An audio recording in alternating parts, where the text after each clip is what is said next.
Hey, Mistakes listeners, this is Dave, and this week Todd and I watched a show called The Littlest Pet Shop. We actually recorded this episode on 10/4/2015, which means it's October, the best month of the year. This would be episode 27. As you know, you can follow us on Twitter at Parent Mistakes, and you can like us on Facebook at Parenting Mistakes. Hey, sit back and enjoy the show.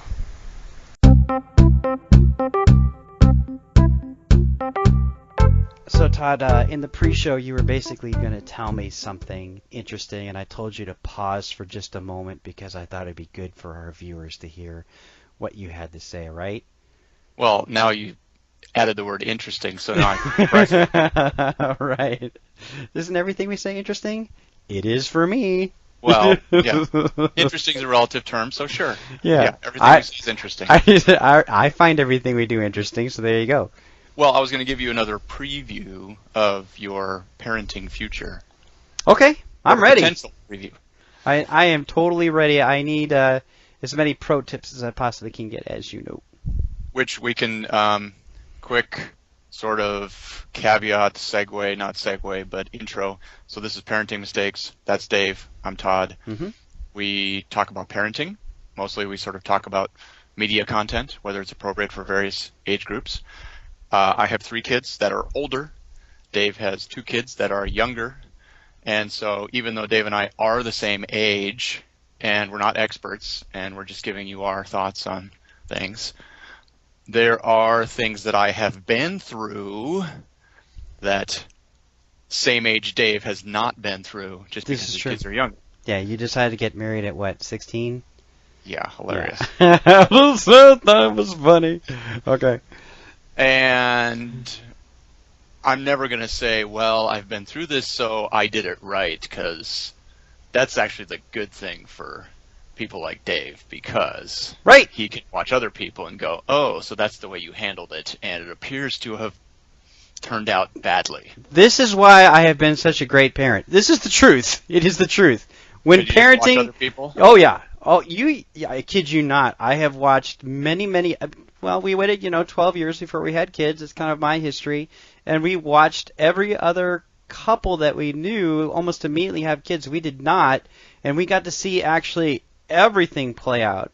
Yes. Which it's been interesting. There's actually some things that we saw in your marriage that I don't want to reveal at this point. But wow. Yeah, wow. We're not going to do that. We'll do that. That's a separate episode. That's another episode. Okay, so here's the thing. And I don't have necessarily a huge piece of wisdom. So our kids do chores around the house. I like that statement. Okay. It's what? Are there kids out there that don't do chores? Our kids do. Here's a fact. Oh, absolutely there are kids that don't do chores. Really? Oh, are you kidding me? Wow. Oh, yeah, it is a dark world you're walking into, my friend. Anyway, our kids do chores. We do pay them an allowance. Which is that could be a whole discussion in and of itself, whether it's appropriate for parents to pay them allowance, and if they do pay allowance, how much they pay and that sort of thing. And some parents don't have a lot of cash and they can't pay their kids allowance. Anyway, so our kids do chores, and the chores vary from week to week. There's certain things that they have to do each week, certain things that sort of get mixed around depending on schedules. Usually Saturday tends to be chore day for the kids. Sure. Do chores around the house, do some cleaning, some laundry, that sort of thing. Well, it's actually kind of your chore day too, isn't it? Isn't it you and Laura do stuff on Saturday, as I recall? Yes, except as you know, as parents, every day is chore day. Yeah, I agree. So what we are finding as our kids get a little older and they get busier and time becomes more precious to them because they're involved in activities and they're doing stuff with friends and they have more homework, they are realizing that time is limited, which is a tough reality for a lot of people. Boy, you just painted your kids so good. Yeah, because they got homework to do and they've got other high priority things to do, and Anyway, we do a lot of extracurriculars. I'll go with that. Yes. So, what we're finding is that the older siblings, well, I only have 3, my oldest daughter and my middle son, I think it's probably mostly been targeted to my youngest child. What they've done is they have, at times, offered her, Meg, Meg, cash to do one or more of their chores. Sure. Which is what you did in the pre-show too. Yes. Which is kind of an interesting phenomenon because as a parent, do you sort of say, okay, this is a good idea, this is a bad idea, what role do I play? Do I allow a child who is motivated to do some extra work, to make some extra cash? Do I encourage that? Do I say to the child that wants to buy time or whatever, do I want to say, why don't you just do your chores and you don't have to pay money? I don't know. It's an interesting dilemma. Mm-hmm. And as we get older as parents, we certainly outsource certain things in our life. Mm-hmm. Certain things for obvious reasons because we're not any good at them, and even if we wanted to do certain things, we couldn't do them because we just don't have the skill I set. get it. So you guys don't clean your kids' teeth. You go to the dentist. Yes. Oh, yes. That's out. So okay, Yes. That's good. That's good. But I do mow my own lawn. Okay. Yes. Anyway, so there you go. There's a little preview. I don't know if your kids will do that. They may just be content to just do what they are told to do. And My girls are so close in age that I think that I think there's a different dynamic with 3 kids, right? Because Meg is kind of the baby. You do have that. You have Jonathan is that middle kid dynamic. We don't have any of that.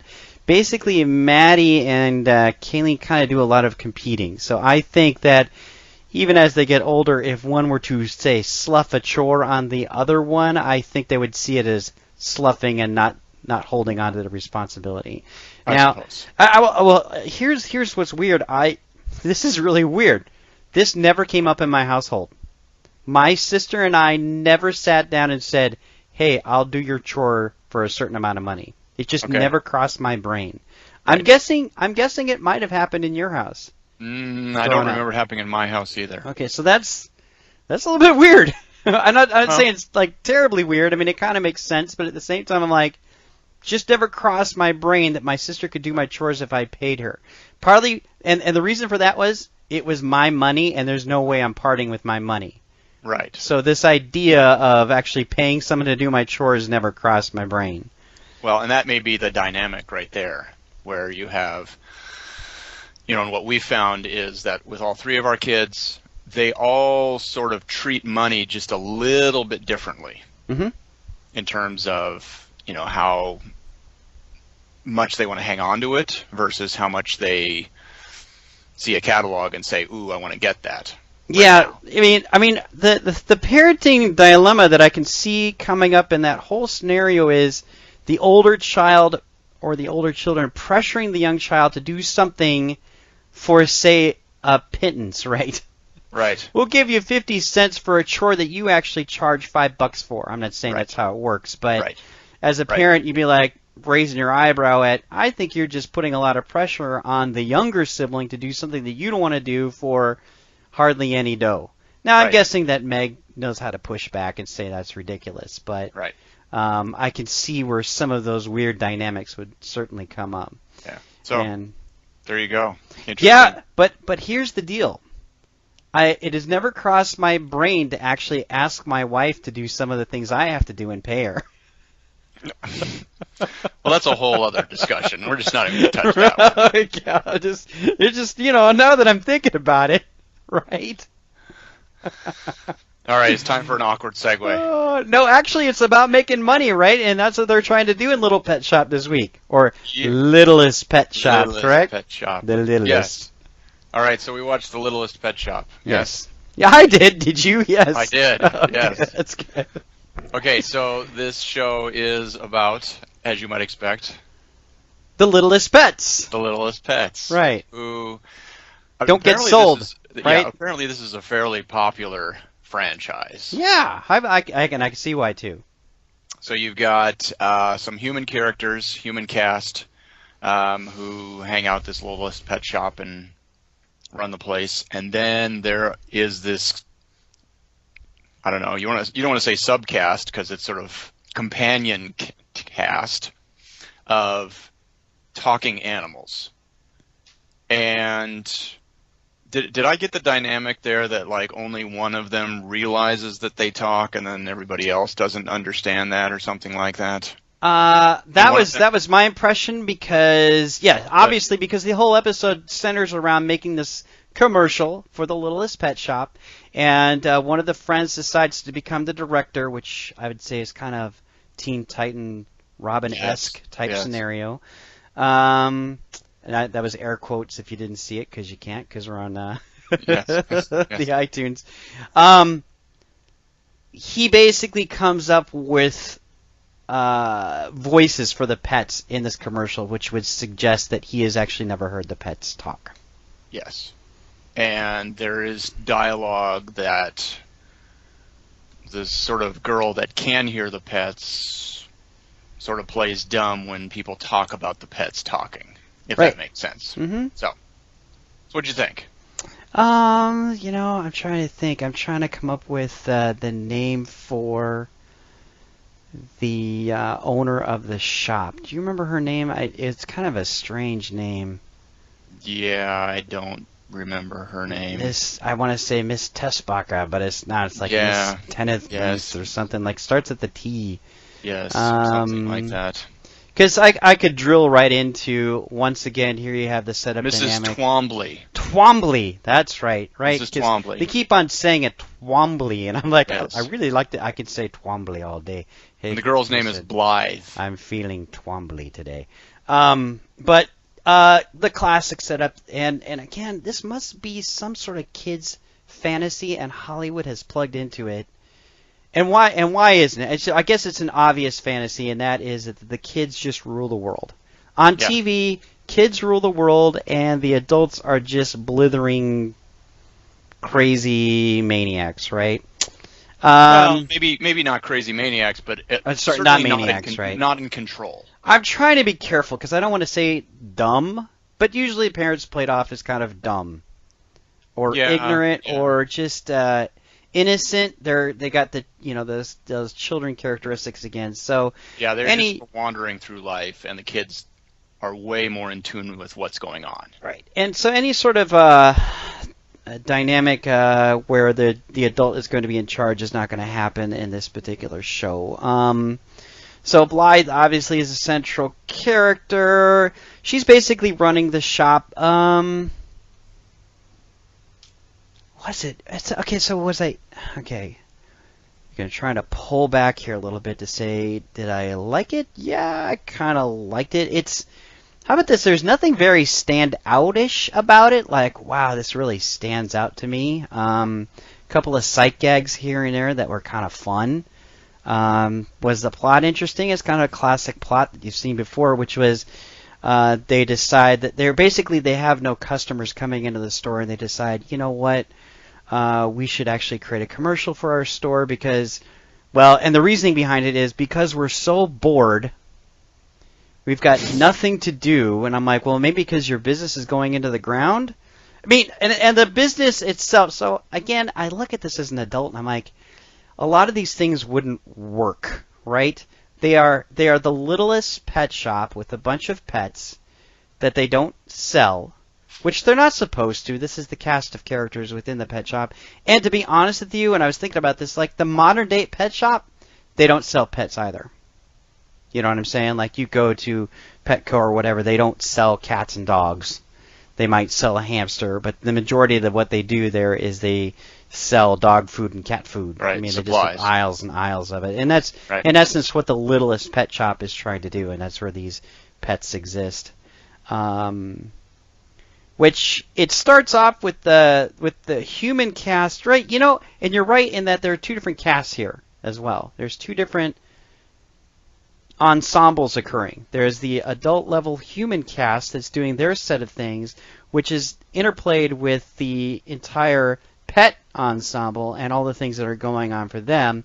And I'm guessing that this is a dynamic for the show every time, is that the humans do something, the pets react to it. I'd like to see, maybe there's a couple episodes where the pets kind of go do silly things and the humans react to it.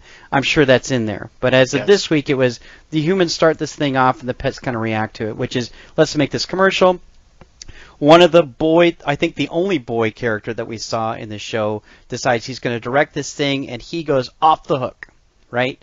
Like, normally he's an even keel, really nice guy, but he gets the acting buzz, and suddenly he becomes, or sorry, not acting, the director buzz, and he becomes the cliche Hollywood over-the-top director who's got a vision, and his creative vision is the only thing that matters. Everything else around him doesn't matter. Which, at the end of the day, is kind of the moral of the story, right? It's all about Correct. people. It's all about the pets. It's not about you being selfish and creating this thing all for yourself. Again, nothing really particularly special about the plot. I find the pets adorable. The teens are cute. Right? Yeah, they have the standard, bits and pieces of snark with each other that Yeah. we've seen with a lot of other shows. Yeah.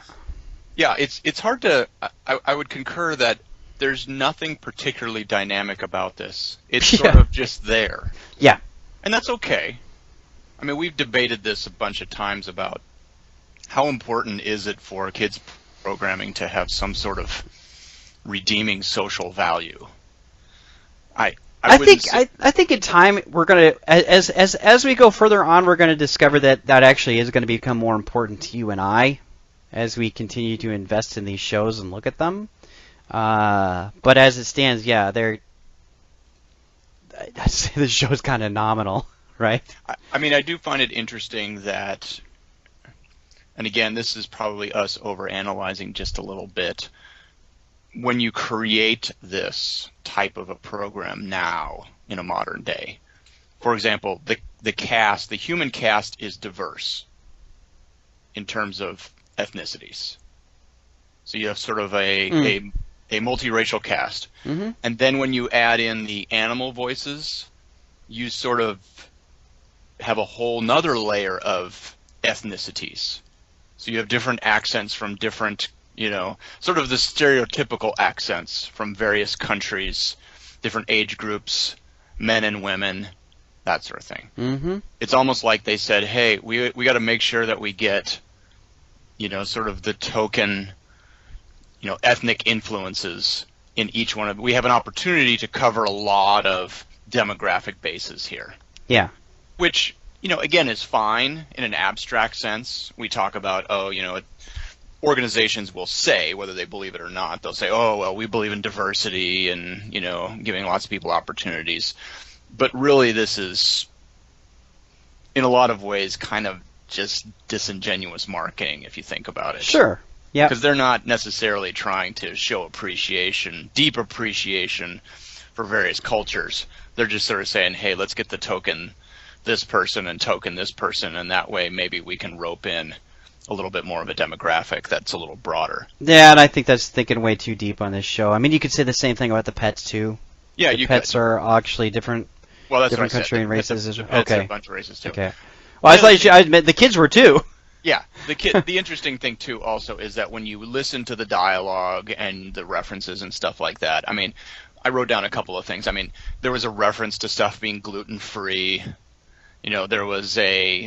There was a sequence there where they're doing prior to actually making the commercial, they're doing sort of their own fantasies in their heads of what the commercial will look like. Well, let's be really clear. It's Mrs. Trombley's fantasies. Yes, Mrs. Trombley's. It's nobody else's but Mrs. Trombley's. Mrs. Trombley has a fantasy where she's all of a sudden in this scenario where there's Chippendales dancers all around her. Yeah.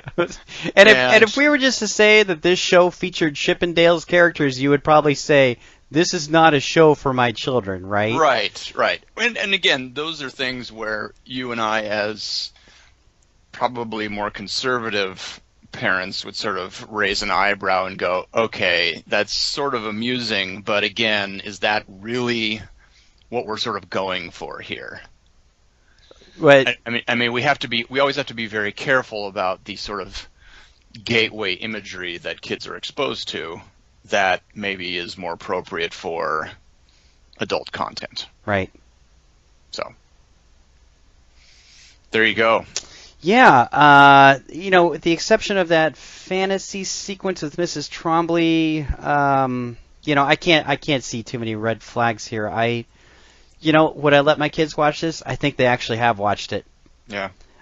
It's another one of those dynamics that's come up, and I mentioned this with ponies too, is that there's sometimes when you want some escapist TV as a parent, like, hey, just watch this show, and you expect that your kids will kind of get, wound up in it, and just, you're released. I'm not sure that this would be that show that kids would say, okay, I'm totally glued to the TV. I actually think they might find it a little bit on the uninteresting side, outside of the animation, which I think is actually entertaining, cute, alluring, fun to watch. It's largely just there. But I can't say it's. Can I say it'd be intriguing for kids? I don't know. I put a question mark there. Okay. All right. I think that's it. I think it is. You can follow us online. You can follow us on social media because we are super hip and happening. We have a Twitter account, Parent Mistakes, and we have a Facebook page, Parenting Mistakes. We'd love to hear your feedback. Shows we should evaluate in the future. Things you liked and disliked. Yep. And that's about it. And until the next show. We're out.